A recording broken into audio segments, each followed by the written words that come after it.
Little fucker. Enemy soldiers nearby. Targets are up. Take them out.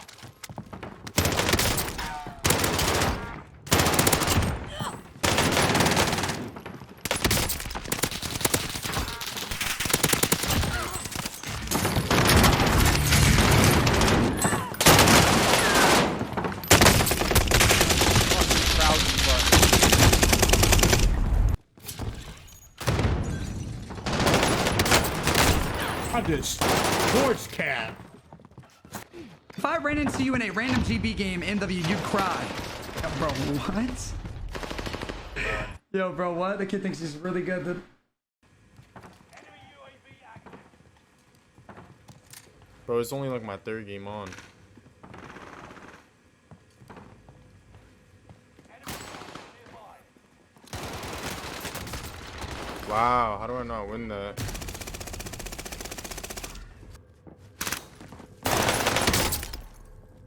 What happened to Big? I took it out my name. Hostile dropping into the area. Please, bro.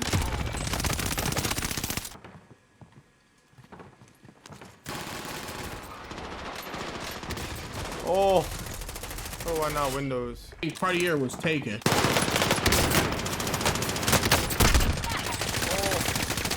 If that person was live, bro.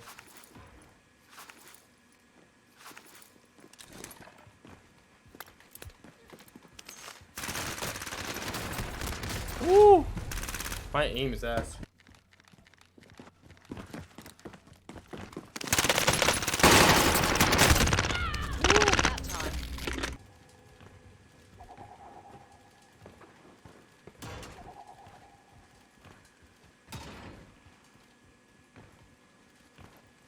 The last thing.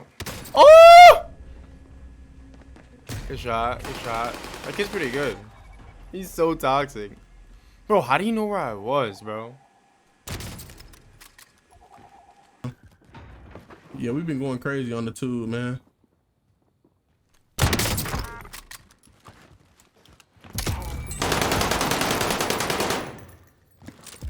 What's going on, YouTube? In today's video, I'm gonna be showing you guys my final settings in Warzone and Rebirth Island today, man. As you know, MW2 will be releasing less than a full week. We got like 5 more days at the time of this video, or 4, one of those.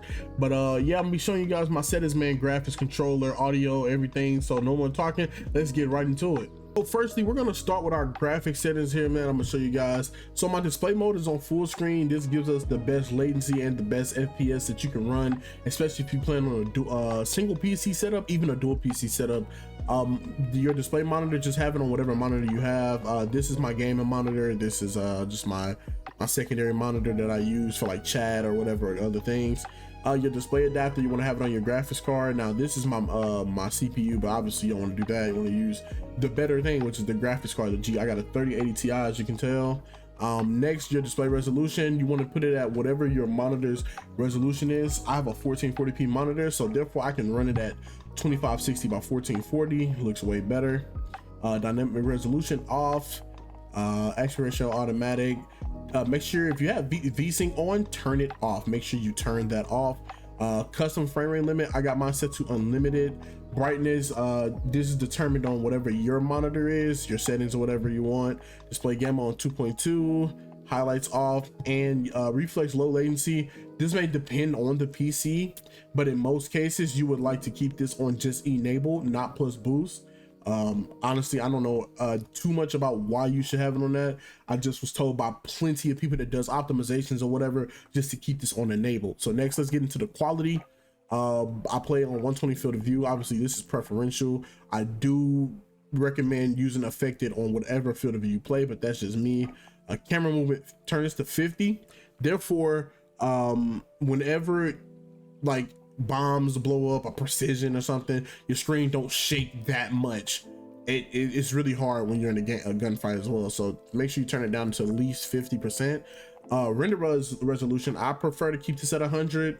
You may can go up or down depending on your device or whatever, but I highly recommend just keeping this on 100. Streaming quality, keep this on normal unless you have less than 4 GB of video RAM. A lot of people probably won't. A lot of people I know have like 1660s, 1060s, like even the lower cards, you know what I'm saying, 2060s or whatever, you can still run this at normal. But I do recommend to turn it down if you would like to save a little bit of FPS. I mean, it's not gonna make that big of a difference, but yeah, next thing you know, texture resolution, you want to put this at normal. Like I said, depending on your device, you can turn this down to low, maybe very low. It may not make big of a difference for some people, but at least for me, I just like to keep it on normal because it keeps everything looking in the best quality while still having great FPS. Texture filter anisotropic, keep that at normal. Particle quality low. Bullet impacts really not a big deal, but you can have it on enabled or disabled, it's up to you. Tessellation, I would put that on near. Gorb effects, I mean, it don't really matter, turn it on and off. On demand texture streaming, please disable this, disable that. Filmic strength, please have this at 1. Film grain 0, NVIDIA DLSS. Now I prefer to keep this off, but if you would like to gain more FPS, you can play around with this. There's a quality feature, kind of makes some things looks a lot better, balanced performance or ultra performance. But I just like to keep that off because I already get quite good FPS, so I don't need it. Anti-aliasing, I got it on SMAA1X. I don't see any reason you should put it above that. I mean, that's just the best one in my opinion. Depth of field, world motion blur, and weapon motion blur, you can have those off. Shadow map resolution low. Cache spot shadows, sun shadows, particle lighting. Well, okay, the cache spot and suns, you can keep those on, but everything else on this tab, so shadow map, particle lighting, DirectX, ambient occlusion, screen space, all off. I'm gonna run through my I must say, okay, yeah, my interface settings. I'm gonna run through this real quick. Nothing much really. Colorblind target, I just got it on both, and I got it on I think the Dinotropia or something. I believe. Yeah, nothing really much here. Square mini map. And I just got my frame, server latency, packet loss, and GPU showing. Like I said, nothing really much. Audio. Now, I don't know about you guys. I don't know what kind of headsets you have or whatever. I recommend playing on boost low or boost. I just have custom settings tailored to my Astros, so I have it on home theater. Obviously, you can play around with it and whatever sounds like the best audio for you, you can do. But master volume, I keep this kind of low because my headset is already loud, and I mean loud as it is. Even at 22, it's loud. I prefer to keep music off, but that's obviously up to you. Dialogue effects, everything, and got that at 100. Classic hit markers, whatever. And you know, nothing really much right here. Just I got my devices that I use, so that's totally up to whatever you're using or your platform. Then let's get to controller settings. So here's the nitty gritty I know a lot of people ask for.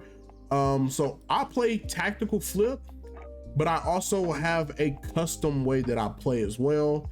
I use DS4 Windows, and I emulate my controller as an Xbox because it allows me to remap my controller. I don't know why when I put it on PlayStation it doesn't work, but it allows me to remap my controller. So I jump with L3 and I slide with R3. So I play tactical flip, and I shoot with the top button. Yeah, that's what flip means.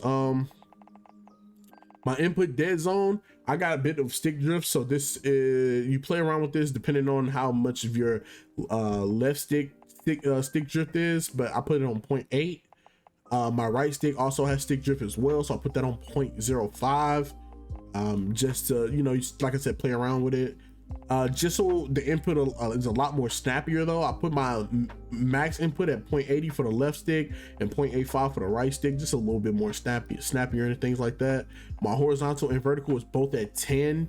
My ADS sensitivity multiplier 0.9. Dynamic response curve, probably one of the best. I like linear as well, but dynamic is just what I've been running for like the past 2 months. Aim assist standard, scale aim assist, FOV, disable. Sometimes I like to enable it. It just depends on how I feel really, but I always recommend to have it disabled. Nothing much really here at all. I use contextual tapping. I use reload behavior. Apply all armor plates. Slide behavior, have this on tap. You want to have this on tap.